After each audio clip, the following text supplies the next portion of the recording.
Morant with a running start. Elevates. Oh, he dunks. Oh, my goodness. Tie game in overtime. Gasol will turn. His heat is gone. Memphis on top. 7-10 remaining. Conley now with three. Count it.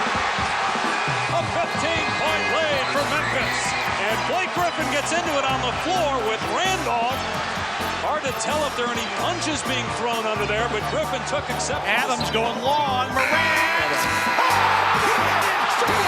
He hit it. Ja Morant. Insanity. You gotta be kidding me. Welcome to Grits and Grinds, a Memphis Grizzlies podcast. Grizzlies win edition. My name is Keith Parish. This is not a Grizzlies win on Friday and then lose on Sunday edition. No. The Grizzlies took care of business all weekend. For the first time in a few weeks, they had a great home win on Friday. They've been doing that. They had a great win on Friday, but the pattern had been you follow that up with a Sunday matinee, a 5 p.m. Central Time tip. There was a disappointing, kind of a letdown, usually shorthanded game. Well, they broke the pattern. They broke the cycle. They get a huge victory at Madison Square Garden against the Knicks on Sunday. They outscore the Knicks 127-123. Ja Morant gets the game winner, finishes with his 5th career regular season triple-double, has 27 points, 14 assists, and 10 rebounds, and the Grizzlies get a 2-0 weekend. The narrow margin between being disappointed once again and feeling great, like walking on clouds, just absolutely ecstatic about the Grizzlies' performance, is it's basically a couple of missed Jalen Brunson shots, a couple of open good looks. He missed a free throw line jumper badly. He missed a floater with his left hand that you think he probably makes. They were just trading blows in the second half, the Grizzlies and the Knicks. And the Grizzlies blow a 10-point lead in the fourth quarter. They led by 10 going into the fourth. Very similar to the opening night game against the Knicks, where the Grizzlies had a huge lead and let that totally evaporate before beating the Knicks in overtime. In this one, the Knicks come back, tie the game, take the lead in the fourth quarter, but the Grizzlies have enough down the stretch, and we are feeling pretty good as the Grizzlies improve to 12-8 on the season. They get their second consecutive win without Desmond Bane after losing 5 of the 6 games before this where Desmond Bane set out. The Grizzlies found their three-point stroke. They made 30 three-pointers over the weekend. Most of those were against the Pelicans. Against the Pelicans, they made 18, 13 in the first half. If you remember, before these last 2 games, the Grizzlies were averaging under 10 made threes in the games Desmond Bane did not play. Well, they hit 13 in the first half against New Orleans to blow that game open. The Pelicans only made 3 three-pointers. The Pelicans were playing without C.J. McCollum, which was a big deal. We know the long history of C.J. McCollum torching the Grizzlies. He absolutely lit them up in the first matchup this year. In the first matchup between New Orleans and Memphis, you remember the Pelicans made a pile of three-pointers. Were not so much in this one. The Pelicans were outscored by 30 points in the first half alone on three-pointers, and the Grizzlies blew that one open. I'm going to be all scattered, I guess, in this episode, bouncing back and forth between the 2 games. But the overall theme of the weekend was shots going in, Ja Morant piling up the assists. He got double-doubles in both games. Jaren Jackson Jr.'s offense has been there. Dillon Brooks combining excellent defense and also an offensive punch. Dillon had big games in both of them. Going back to Friday night, the Grizzlies got off to a very fast start. 8 three-pointers in the first quarter on the way to those 13 in the first half that they would make. They scored 44 points in the first quarter. That's their second highest point total for a first quarter in franchise history. 45 is the team record for most points in a first quarter. It's their second highest scoring quarter of the season. Ja and Dillon both had double digits in the first quarter. They had 57 points 3 minutes into the second quarter. They got up by 25 in that second quarter. That was the Pelicans' largest deficit they'd faced all year. It got to be much bigger in the second half. Things did slow down for the Grizzlies in that second quarter. The Pelicans switched to zone. The offense kind of got stuck a little bit, but you had Ja Morant in the first half with like a 32-foot deep bomb, and then Conchar made a three-pointer right before the halftime buzzer to get it back up to 20, and the Pelicans really did not compete at all as the Grizzlies won that one going away. After the game, Dillon Brooks said that he had his three-point shot going, and when he has his three-pointer going, he's hard to guard, which is actually, yes, that's true. It's also kind of a statement of the obvious. He doesn't normally have his three-point shot going, which is kind of the thing. He had a stretch, a 9-game stretch where he was making 23% of his three-pointers before the game against the Pelicans. And then he makes 4 out of 9 in that one, finishes with 25 points, also 4 assists. And then against the Knicks, Dillon, he hits that big three-pointer with about 2 minutes left to put the Grizzlies up 4. He makes 3 out of 7 in that one, scores 23 points, and has 4 assists as well. And against the Pelicans, we have to recognize it. The individual defense he played on Zion Williamson was awesome. Just a fantastic defensive game of Dillon guarding Zion and keeping Zion out of the paint and forcing him into tough shots. Brevin Knight in the postgame show on Bally Sports Southeast was just raving. Like, he thought it was the best individual defense he's ever seen anyone play on Zion Williamson. And that might be true. Dillon guarded Zion, which is incredible, and then also gave you a huge offensive game with those 25 points on just 15 field goal attempts. He follows that up with having to guard Jalen Brunson, and Jalen Brunson, got the advantage of that one. Jalen Brunson is a great offensive player. Offense beats defense in the NBA. But for Dillon to have to take on that challenge and then also provide the offensive spark, it's great stuff to see. Dillon now in his last 5 games is averaging over 21 points per game. But more importantly, he's passing the basketball. You remember in the preseason, Dillon said his goal for the year was to average 4 assists per game. I scoffed at that. I said that'd be a career high by a lot. I'm not going to believe it. Well, he's not there yet, but he has been sharing the basketball a lot. Even without Bane there to pass the ball to, Dillon Brooks now has 5 consecutive games of getting at least 4 assists. That might be a modest number to you, but we take it. That's a career-long streak for Dillon of games with at least 4 assists. His previous best was 3 straight games of having 4 assists or more. He's gone 5 straight currently. The 23 assists over his last 5 games is the second most he's had over any 5-game span in his career. He had a 5-game span his rookie season where he racked up 24 assists. He's not turning the basketball over. In these 5 games, he's averaging 1.4 turnovers per game. So over a 3-to-1 assist to turnover ratio, plus those 21 points per game.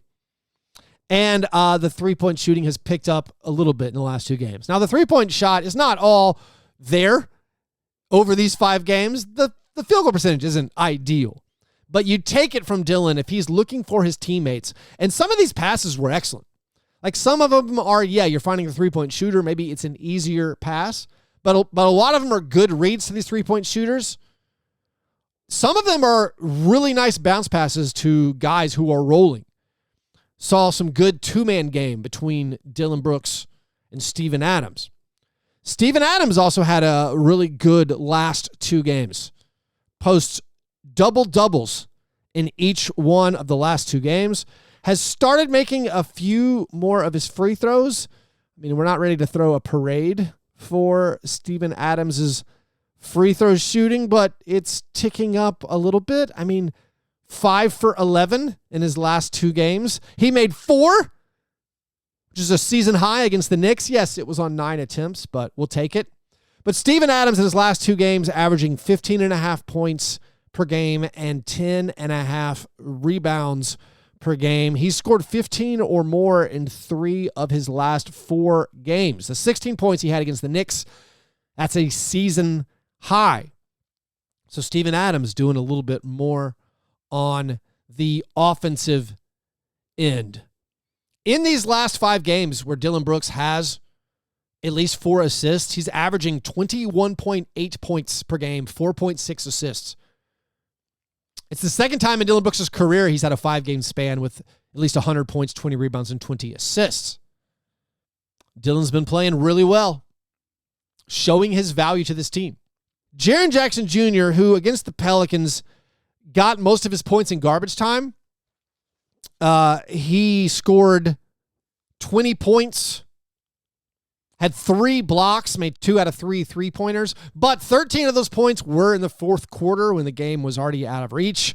Cleaning the glass definitely would define that entire fourth quarter as garbage time with the Grizzlies ahead by 30.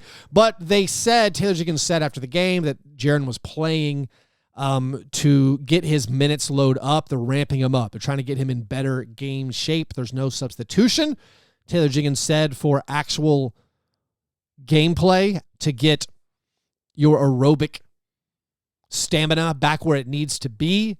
So Jaren got most of his offensive stuff in that fourth quarter in garbage time. But because of that, because he reached 20 points in that game, and then he had a big game against the Knicks, scoring 21 points, that means Jaren now has 4 consecutive games of scoring at least 20 points. He's never done that before in his entire career.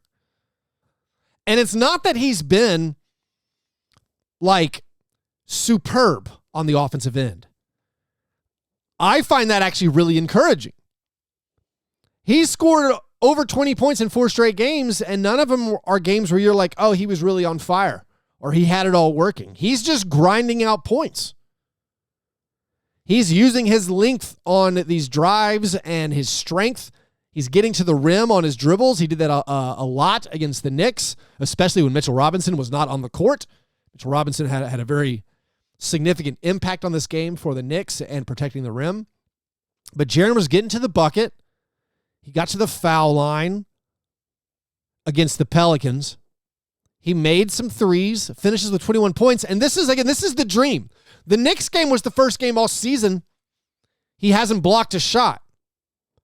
But he's still averaging nearly 4 blocks per game in the 5 games he's played in this year. And he's averaging 19 points per game. This is everything we hoped for.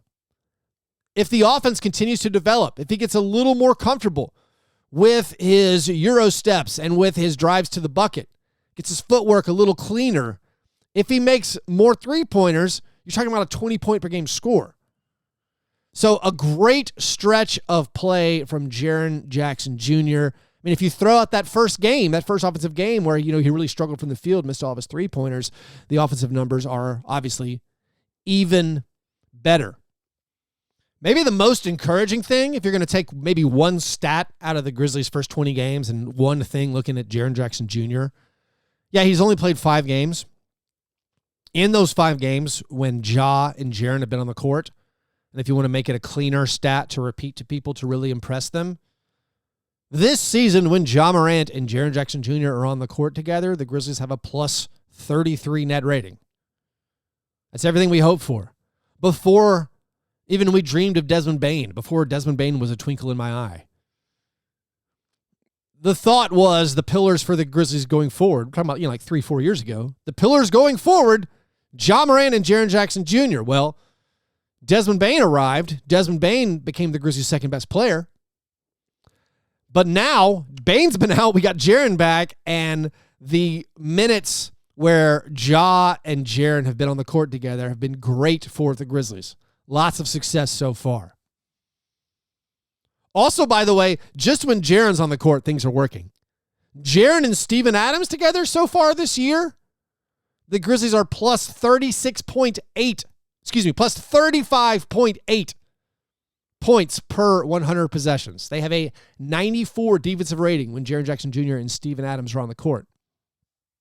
Jaren and Steven together are great. Jaren and Ja together are great. Jaren and Dillon together, they're always great. Yes, they're interconnected. Yes, that's the starting lineup, the four most important guys right now. But after 20 games, to be 12-8, to be third in the West, despite everything, despite not having your preferred starting lineup, you're third in the West. It's a very tight Western Conference. It's not saying you couldn't lose, 2 games and be 10th. They're 7th in point differential after these 20 games. They're doing fine. They're hanging out right where they need to be. The Knicks game was kind of wild in the sense that the first half was very disjointed, not a lot of points scored. And then the second half, the score of just the second half was Grizzlies 73, Knicks 71. One of the weirder stats is the Grizzlies had 0 second chance points in the first half. And they finished with 19. They won the second chance scoring battle 19-18 over the Knicks, and the Grizzlies got all of their second chance points in the second half. The Grizzlies as a team, helped by Dillon pitching in with his assists, they finished with over 30 assists. Dillon in the post-game walk-off, one of the listeners told me that he told Eric Hasseltine about how much he's focused on that playmaking and how much he's focused on, if the Grizzlies get 30 assists, they normally win. So the team knows when the shots are going in, yes, you get more assists. When the ball is moving quickly around the court, you're going to be able to attack defenses much better. The Grizzlies did a good job, particularly in the second half, of pushing the ball a little bit, getting that pace. Ja had some lasers that were thrown to Conchar, who was running out. But the team now is 2-0 this season when they get at least 30 assists. This is their second most assists for the season. Last year, when they got 30 or more assists, they were 18-1. The year before that, when they got at least 30 assists, they were 22-3. So add all that up, and over the past 3 seasons, the Grizzlies are 42-4 when they get 30 or more assists. That is a win percentage over 91%. Not bad at all. Let's look at a few more fun stats from the last couple of games and talk about some player performances, and we'll do that right after this short break. Grizzlies fans, if you're hearing this on Monday, like I know the most hardcore listeners are, well, it is Cyber Monday, and you can experience Big Memphis in a big way with the 24-hour Cyber Monday sale presented by Ticketmaster. Terrence-level tickets for select December home games are currently up to 35% off. So visit Grizzlies.com before Tuesday morning to get in on this Grizzlies Cyber Monday deal, or text BuzzerBeater to 833-550-0028 to be the first in the know.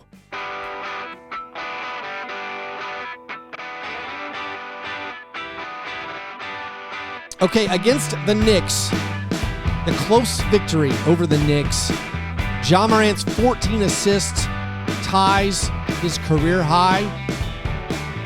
The triple-double, his 5th career regular season triple-double, ties him with Marc Gasol for the most triple-doubles in Grizzlies franchise history. Ja has 6 overall if you include the playoffs, but now the 5th one he got right here ties him with Marc for the regular season lead. This is also our opportunity to point out that once again that DeLon Wright is 3rd in Grizzlies franchise history in triple-doubles with 3.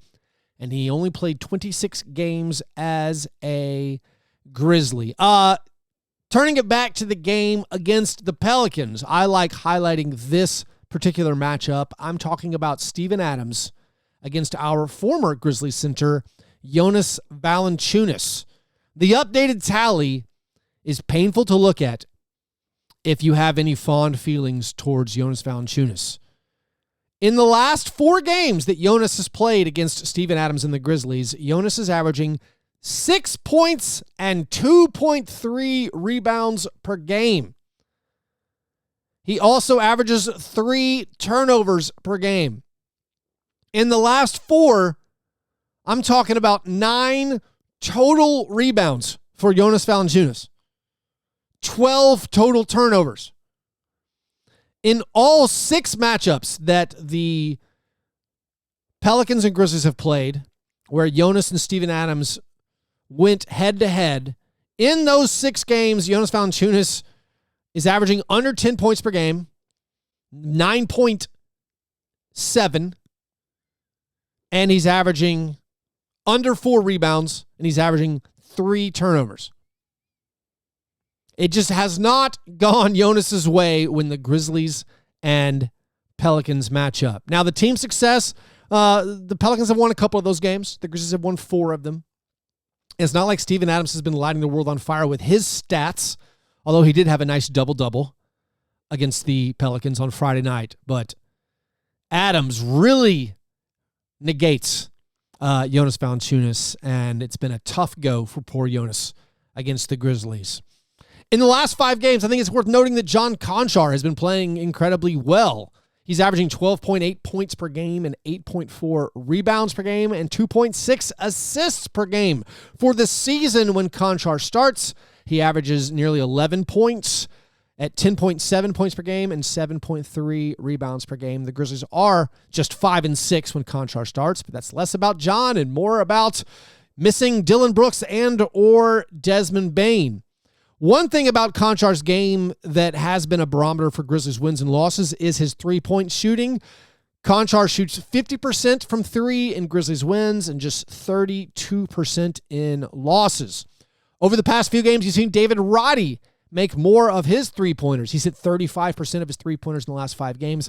For this season, Roddy is hitting 36% of his corner three-pointers.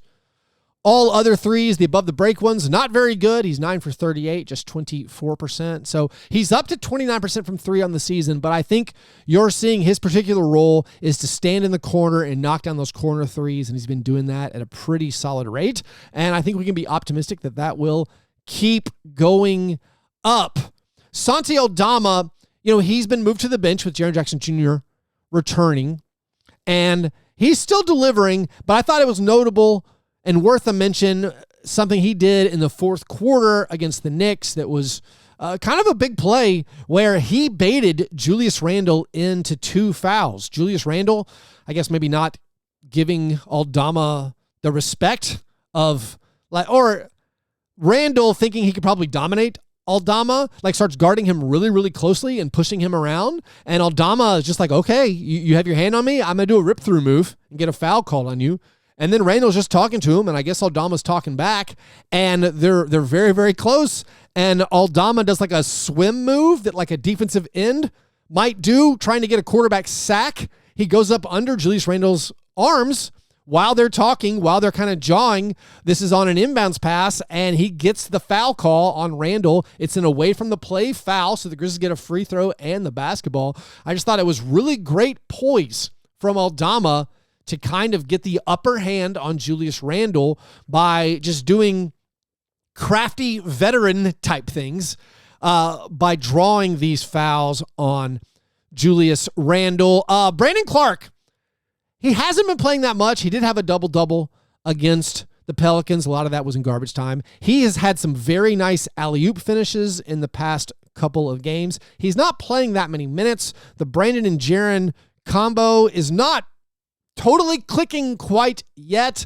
The 3-man combination of Dillon Brooks, Brandon Clark, and Jaren Jackson Jr. used to be this kind of perfect weapon that I felt like the Grizzlies could deploy anytime they wanted to win. So far, the numbers are bad. I still believe in them. I still believe in this second unit lineup the Grizzlies have been rolling out with Tyus Jones, Jake LaRavia, along with Dillon and Brandon and Jaren. I think eventually it's going to get there. So far, they haven't had a great run, so all their net rating and on-off stats are pretty bad. But Brandon Clark, even when he's not finishing the alley-oop, I think it's notable that he still affects the offense, particularly when he's paired on the court with Jake LaRavia. LaRavia made 2 out of 2 3-pointers against the Knicks. I think LaRavia's game, you're seeing it develop as well, where Roddy and LaRavia have looked much better of late. But LaRavia made 1 3-pointer on a play that we diagrammed in the preseason when we talked about some of the lineup combinations you could use.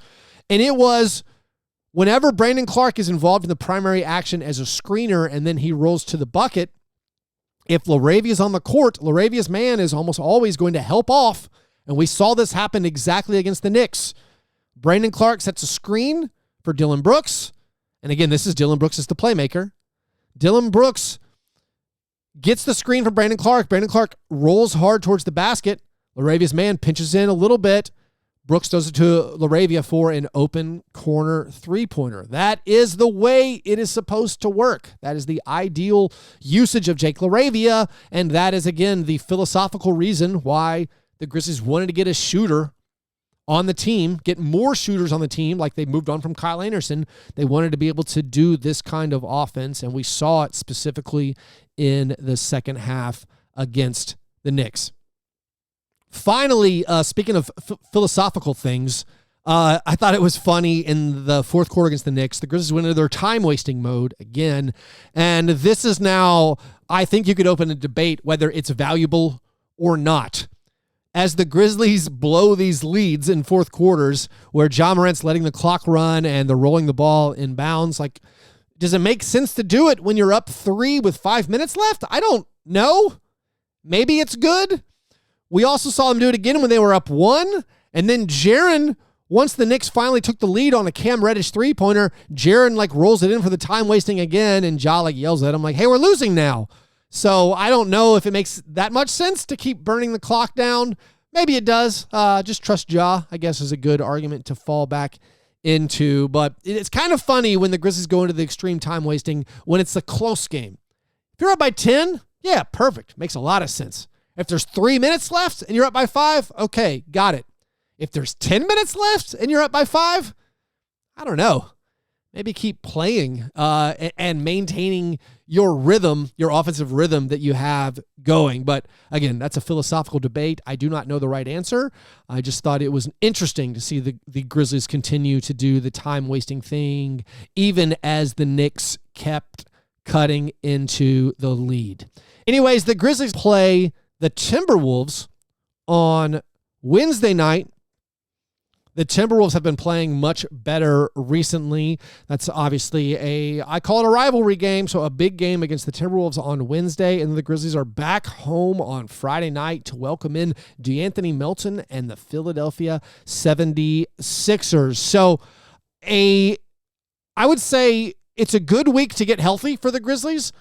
Only 2 games, one on Wednesday, one on Friday, then they play at the Pistons the following Sunday. Will we see Desmond Bane return soon? I would think probably. At the very least, we're going to see him, you'd think a week from now. That will be the 3 weeks are up at that point. It will have been exactly 2 weeks on Tuesday since they said Desmond Bane would be out for 2 to 3 weeks. So you'd think at least by the Pistons game on Sunday, we would be likely to see Desmond Bane. And you got to think Zaire Williams is just around the corner as this team hopes to get to its full strength. Things are looking good, and again, it's the narrowest of margins. You lose that close game. If Jalen Brunson makes one of those 2 shots, if Ja Morant doesn't get his offensive rebound where Mitchell Robinson blocks his shot and get that putback, you're feeling a lot different about the team. I know there's not that much difference between 12-8 and 11-9, but that one game makes a world of difference for my mood and my personal outlook and optimism level.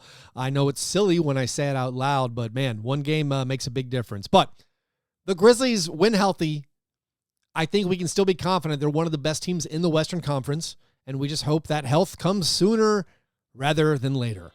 Anyways, I appreciate you listening to these episodes. If you don't already, please subscribe to the YouTube channel, the Grits and Grinds YouTube channel. Hope you're having a great Monday. I'll talk to you soon. Go Grizz.